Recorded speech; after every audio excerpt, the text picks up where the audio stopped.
I'm Rick Kahler. Thanks for joining me.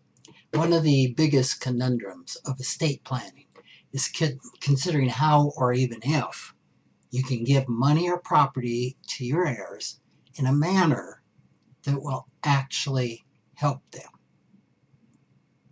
Now you might be thinking, how can leaving money to someone not be helpful?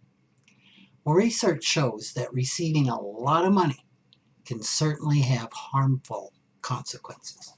According to a MarketWatch article by Elizabeth O'Brien published in March of 2015, one study found that 1/3 of the people who had received an inheritance had negative savings within 2 years of the event. 1/3 had negative savings, meaning they were going in debt within 2 years of the event. She said the vast majority of the people blew through it quickly. That was Jay Zagorski, an economist and research scientist at the Ohio State University in Columbus, Ohio, and also an author of a study which was based on survey data from the Federal Reserve and a national longitudinal survey funded by the Bureau of Labor Statistics. That's a lot. But it was a sound survey, right? According to Betterment Resource Center, on average, an inheritance is gone in about 5 years because of careless debts and bad investment behaviors. 5 years. Of course, a substantial minority of heirs don't mishandle their inheritances, but it's worthwhile, before you leave money or property to someone, to explore exactly what you intend the gift to accomplish. Wanting to be helpful often isn't enough. It's also important to consider possible negative consequences of a gift. For example, it'd be good to ask yourself, will it cost the recipient time and money? How is that possible? Well, let's take the example of leaving the family home, vacation property, land, or a ranch to someone. This can often cost them money that they may not have in just maintenance or property taxes. The option of selling the inheritance may be complicated by an emotional burden of guilt that I can't sell this. It's the place. It meant so much to mom and dad. And just expectations that were placed on them. Another question is ask, will it result in causing difficult emotional issues between siblings? This is not uncommon. And there's a whole unlimited host of things we probably could use as examples here, but is it going to cause any emotional issues between siblings? Which just siblings coming into the ownership of one thing can cause emotional issues, right? Lots of competing ideas and opinions.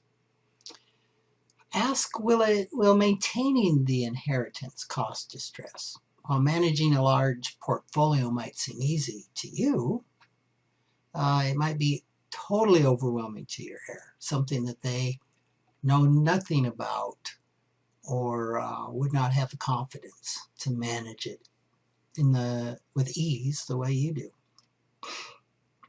Will it encourage bad financial behavior? Well, if a beneficiary hasn't developed healthy financial behaviors, a significant inheritance could actually create new financial woes rather than solving existing ones. I remember when one of my employees received $300,000 in the lottery, and she told me, I wished I'd never seen this money. It caused far more pain than it was worth. And especially if you have a difficult relationship with a family member, could an inheritance create guilt or anger. An inheritance viewed as blood money can sit unused or be squandered to avoid the emotional pain that comes with it. What do I mean by blood money? Well, this is often how somebody could view an inheritance, life insurance proceeds, but not an inheritance, but a life insurance proceeds on somebody suddenly killed. I want that person.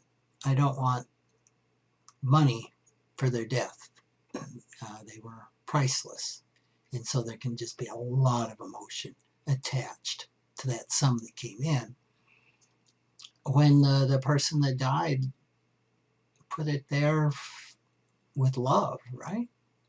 But that's not necessarily how it can be viewed.